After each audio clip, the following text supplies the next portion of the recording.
بسم الله والحمد لله والصلاة والسلام على رسول الله صلى الله عليه وسلم. اللهم اشرح لي صدري ويسر لي أمري واحلل عقدة من لساني يفقه قولي. اما بعد، السلام عليكم ورحمة الله وبركاته. شنوندگان گرامی و دوستان ارجمند، این پیام ما را به دیگران رسانید تا دیگران بهره برند و شما از پاداش نیک محروم نشوید. برادران و خواهران گرامی، درس‌های عقیده را گوش دهید. بهره برید برادرای گرامی و خواهران عزیز که عقیده اصل همه چیز است. اصل دین ما عقیده است، شناختن الله، شناختن رسولش. انسان چقدر که الله میشناسد الله دوست می‌دارد. انسان چقدر یک پیامبرش میشناسد همون قدر پیغمبرش دوست می‌دارد. شناختن الله و پیامبرش به دانستن چی است؟ به دانستن عقیده، به دانستن توحید. برای همین بشتابید به آموختن عقیده و توحید. برادران و خواهران عزیز، درس امروزینه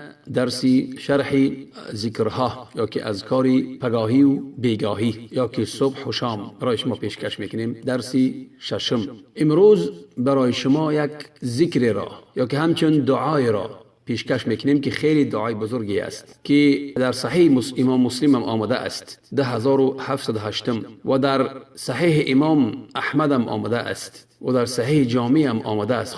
خلاصه روایتاش خیلی زیاد هستند و گوناگون هم هستند. از ما همون ذکر به شما را پیشکش میکنیم یا که دعا را که پیغمبر گفته است صلی الله علیه و سلم. این حدیث ابو هریره روایت میکند، میگوید که کسی که میگوید هنگامی که صبح میشود، یعنی بعد نماز بامداد، اعوذ بکلمات الله التامات من شر ما خلق، 3 بار اعوذ بکلمات الله التامات من شر ما خلق، بعد نماز بامداد 3 بار و بیگاهی پیش از شام 3 بار. همین دعا را میگن. فایده این دعا برای چی است؟ یا که این دعا گفتنش چی فایده دارد؟ گفتیم که گفتنش 3 بار است، پگاهی، بعد بامداد، 3 بار دیگه پیش از شام، نماز شام. یا که نتونستی بعد نماز شام بگویی باکی ندارد، 3 باری. اینا رو در چی نوشته می شود؟ در برادرها در کامنتار می نویسند، شما ازاد کنید. پیغمبر صلی الله علیه و سلم در حدیثی که از ابو هریره روایت می شود میگوید که لم تضره عقرب حتی یمسی. همین دعا را کسی میگد، پیغمبر میگوید که همین ذکر، اگر مار یا که کژدم بگزش ضررش نمیرسد. کژدم یا که مار بگزد ضررش نمیرسد اگر همین دعا را گفته باشد. نه که دعا گفتن خیلی نیست که مثلا همین دعا را میگم جون خلاص هم خیلی که همون بعضی مردم تسبیح میگن سال سبحان تمام صبح میشنوی چی که نمیشنوی، این یگان معنی ندارد این گفتنش. انسان وقتی که دعا را که میگد باید از دلش بگذراند، یکی به زبانش بیارد، به زبانش بگد، معناش فهمد، هر یک کلمه هایی که میگوید احساسش کند، بزرگی الله بداند. در اون حالت این خینه که یک کس میگد که من گفتم چی فایدم نرسون، نه، تو باید معناش بدانی، تو باید بفهمی. وقتی که میگویی این احساس کنی که و یقین کنی که الله تو را حقیقتا کمک میکند و همین دعا سبب میشود. این که در هوا و زبان گفتن، از دل نگذراندن و معناش نفهمیدن و یقین داشتن یگان فایده ندارد. برای می میگد کسی که به یقین میگوید امینه مار یا که کژدم میگزش میگه ضررش نمیرسد، گزیدن مار یا کژدم تا آنی که بیگاه شود. و کسی که بیگاهی میگوید ضررش نمیرسد، نه گزیدن مار نه کژدم تا آنی که چی صبح نشود. این روایت در ابو هریره بود. باز در روایت امام مسلم چخلی گفتیم 10708 پیغمبر چی میگوید؟ میگوید که لم یضره شیء حتی یرتحل من منزله. وقتی که همین میگویی در یک جا سفر کردی، در یک جا میری، همون جا رسیدی، پس پیغمبر میگه همین دعا را بگو. میگه کس من نزل منزلا، کسی یک جا می رود در همون جا می فراید، یک قشلاق است، ریان شهر، در خانه است می رود، همونجا که رفت رسید در همون جا همین ذکر یا که دعا را بگوید. پیغمبر چی میگه؟ لم یضره شیء حتی یرتحل منزله، هیچ ضرری به اون نمیرسد تا آنی که از همون جایی که رفته است رسیده است باید برود. یعنی که همین دعا را که گفتی، در همون جا که آمدی همین دعا را گفتی، تا مدتی که در همون جا هستی یگان ضررت نمیرسد و یگان چیز کس ضررت رسوندن نمیتواند اگر این دعا را گفتی به یقین. این دیم فایدهش. خلاصه سوم فایدهش از میگیمش این حدیثی چی است؟ حدیث امام ترمذی روایت کرده است و امام احمد. امام ترمذی 3604 و امام احمد 7898. خلاصه این حدیث ها خیلی شرحش میتیم. اول ذکر شرح میتیم. خیلی شارح ذکر میگوید ذکر الله عز و جل در هر یک حال و در هر یک وقت، یا پگاهی باشد یا بیگاهی باشد، یک حمایه برای تو است. ذکر الله برای تو حمایه است، سبب میشه در حمایه کردن تو از همه چیز. انسان باید حریص باشد به هم گفتن همین ذکرها. پس همین ذکرها، همین دعاهای نیک او را چی؟ از همه بدیهای ظاهره و باطنه نگه می‌دارند. در این حدیث پیامبر بزرگوار صلی الله علیه و آله می‌فرماید که کسی که میگوید همین ذکر در وقتی که شام شد، یعنی وقتی که شام رسید، بیگاهی شد، و وقتی شام بعد نماز عصر تا اذان شام است، 3 بار همین دعا که همین ذکر بگه. که ذکر چی است؟ شرح ذکر همین است که اعوذ ما گفتیم اعوذ چی معنی دارد؟ اعوذ یعنی پناه میبرم یا که پناه میجویم. به چی پناه میجویم؟ به چی؟ به کلمات الله. کلمات الله چی معنی دارد؟ کلمات الله ای کلمه های الله. کلمه های الله این چی است؟ این همون کتاب هایی که الله فرو فرستاده است به زمین. کلمه های الله چی است؟ سخن های الله همون کتاب هایی هستند که الله به زمین چون فرو فرستاده است، و نام های زیبای الله.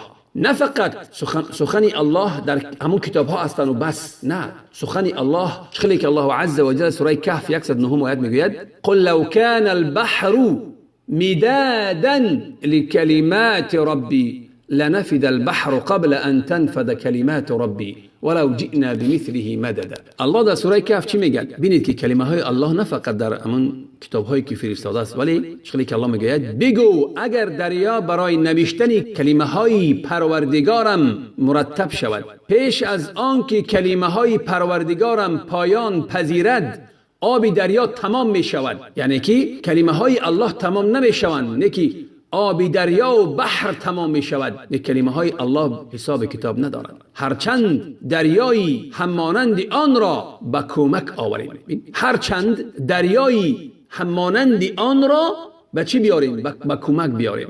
چه قدر یک دریای دیگر غیر دریاها بیاریم، اون دریاها هم به آخر می رسند، نه کلمه های الله به آخر نمی رسند. پس فهمیدیم که کلمه های الله پایان نمی پذیرند، پایان نمی یابند، هرچند که بحرها پایان یابند. با چی گفت؟ اعوذ بکلمات الله تامه. تامه چی معنی دارد؟ تامات ای پره و کامل، کلمه هایی که پره و کامل هستند. ای سخنای الله، کلمه های الله سخنای الله هستند. ای سخنای الله پره و کامل هستند. ای وفا میکنند در ادای همون معناهایی که دارند، یا که کلمه های کاملی هستند، پاک هستند، پره هستند که هیچ نقص در آنها نیست و هیچ عیبی در آنها نیست. پس اون کسی که پناه میبرد به همین کلمه ها و سخنان الله، پس برای او چی است؟ همین کلمه ها برای او سود بخشی هستند، منفعت بخشی هستند. او را حفظ و حمایت میکنند از همه آفت ها، از همه بلاها و مصیبت ها. پس در همین جا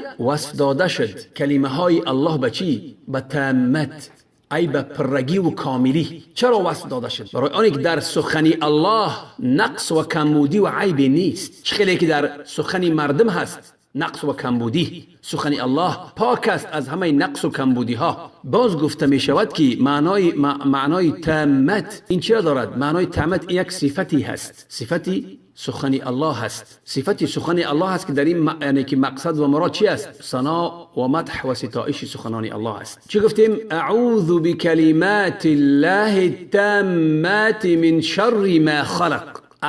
از بدی آنچه که آفرید، ای الله که آفرید. این عام است، همه چیز، همه مخلوق در بر میگیرد. پس فایده دیگری که ما گفتیم این چی است؟ پیغمبر چی میگه؟ لم تضره حمتون تلک اللیله. چی معنا دارد؟ معنا دارد که هرگیز او را نه ضرری زهر میرسد، یا که نه ضرری گزیدنی هر یک چیزی که زهر دارد. هر یک چیزی که زهر دارد مثل مار و چی؟ کژدم، اگر گزیدش همون گزیدن او ضررش نمیرسوند. چخیلی که باز در همین یکی از راویای همین حدیث سهیل ابن ابی صالح میگوید، چخیلی در روایت امام ترمذی هست، ای میگوید که خانواده ما همین ذکر دعا را آموختند، یعنی از یاد کردند. پس همین ذکر هر شب میگفتند. پس یک شب یکی از همون کنیزها یا که همون دخترک ها را چی گزید؟ کژدم یا که مار گزیدش. پس هیچ درد و علمی حس نکرد بعد گزیدن. هیچ، یعنی